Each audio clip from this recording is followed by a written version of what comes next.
how to spot a potential flaw when you're buying a property. Now for most of us, buying a property is going to be one of the most expensive times of our lives, if not the single most expensive purchase we're ever likely to undertake in our lifetime.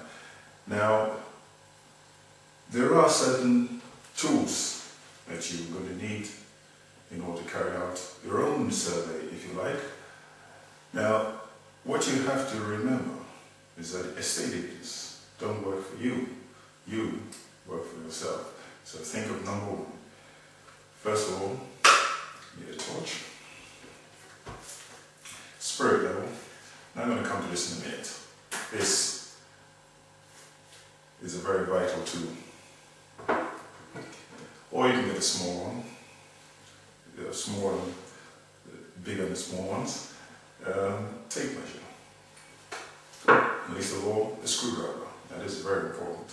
You might wonder, what is he doing with a screwdriver? Watch and learn.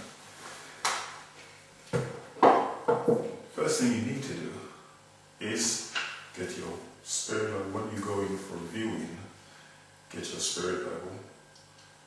Ask questions. If you're not sure, just ask basic questions. Don't be afraid, don't be in a rush, because remember, it's you that has to pay for the house that you're buying. Take your spirit level and lay it across the floor of the room. Now there you can see that this is right in the middle, which means you're more or less level this way. They lay it across the other side of the room. Again, it's level here, so we have a perfectly level floor. What you've got to look out for, in most instances, is if the floor is sagging, or you don't get a level floor. Now, this will indicate that you've either got subsidence, wood rot, or there's some underlying problem with the timber work or the joists underneath your floors.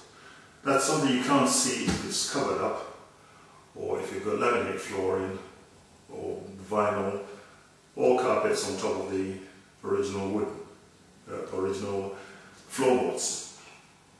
So this is very vital.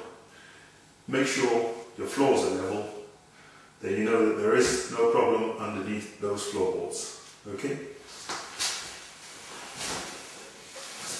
This is where your torch comes in vital for this part.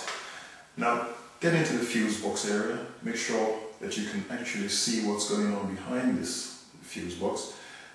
Most importantly, make sure that it's an updated one, because if you have an old fuse box, the likelihood is that you're going to need rewiring, and that's going to cost a whole lot of money. Now, with the torchlight, have a good look inside the fuse box and make sure that there's nothing untoward.